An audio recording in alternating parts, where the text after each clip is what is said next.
Ici, on se trouve sur une parcelle de la commune de Nyons, 6 rue des Marchandises numéro 1, anciennement exploitée par les services sociaux de la ville de Nyons dans le cadre de l'accueil des requérants jusqu'en 2015. Ils ont cessé en 2017 et par un gros travail de fond réalisé par la commune, certaines associations de la ville de Nyons vont pouvoir bénéficier de ces locaux pour les exploiter et travailler ensemble. Alors on pourrait dire qu'on se trouve ici sur la maison des associations nyonnaises et c'est là que vous avez choisi de créer un jardin participatif.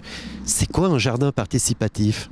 Alors l'idée du jardin participatif, on réalise ces dernières années avec l'accroissement des problèmes liés à l'agriculture conventionnelle qu'il y a une demande de plus en plus grande des gens qui habitent dans le milieu urbain aussi de retrouver de la nature parce qu'on est souvent obligé de prendre une voiture pour aller se balader en nature, aller en forêt.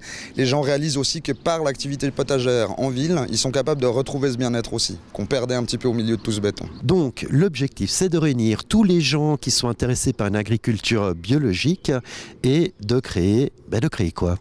Alors de créer d'abord un espace partagé, vous l'avez dit, participatif, si possible avec de l'intergénérationnel, on espère voir les générations se mélanger, les cultures aussi, parce que des gens seront sûrement intéressés à planter d'autres choses.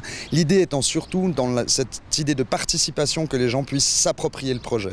C'est-à-dire que ce n'est pas seulement des gens qui vont travailler à mettre le jardin en place pour eux et bénéficier des fruits de l'exploitation, c'est qu'ils participent à ça, parce que s'approprier le projet, c'est tout de suite y apporter une attention différente, je pense. Est-ce qu'il faut être, mais vraiment connaître l'agriculture, la biologie pour venir ici ou est-ce que si on n'y connaît rien mais qu'on a juste envie d'apporter sa pierre à l'édifice, ça marche aussi ? Alors je pense qu'on va casser un peu ces images d'Épinal et ces tours d'ivoire des spécialistes agronomes et tout. Non, je pense pas, c'est vraiment ouvert à tout le monde. Tout à chacun peut apprendre et surtout apprendre en faisant. Donc c'est en faisant qu'on apprend, en forgeant qu'on devient forgeron. Et là, c'est vraiment aussi cette idée-là de rapprocher les gens d'activités peut-être plus simples, moins techniques, qui peuvent être accompagnées par des gens qui s'y connaissent mieux, mais surtout essayer pour apprendre. C'est ça qui est important. C'est ce mardi que vous réunissez les premiers volontaires pour créer ce jardin et c'est à l'initiative d'une association qui s'appelle les Semeuses d'Avenir. C'est qui cette association ? Alors, on n'a pas encore le statut officiel d'association, on est simplement un groupement citoyen, au départ de 2 personnes, un homme et une femme, en l'occurrence, moi et mon amie Lorraine Jacquier. Et puis on a eu cette idée de créer un mouvement citoyen, dans l'optique peut-être de développer une coopérative plus tard, on ne sait pas encore ce que ça va donner, mais on a pu bénéficier de l'accueil de la commune et des autres associations ici pour faire cette proposition-là. Oui, parce qu'il faut le dire, vous êtes soutenu par la commune de Nyons.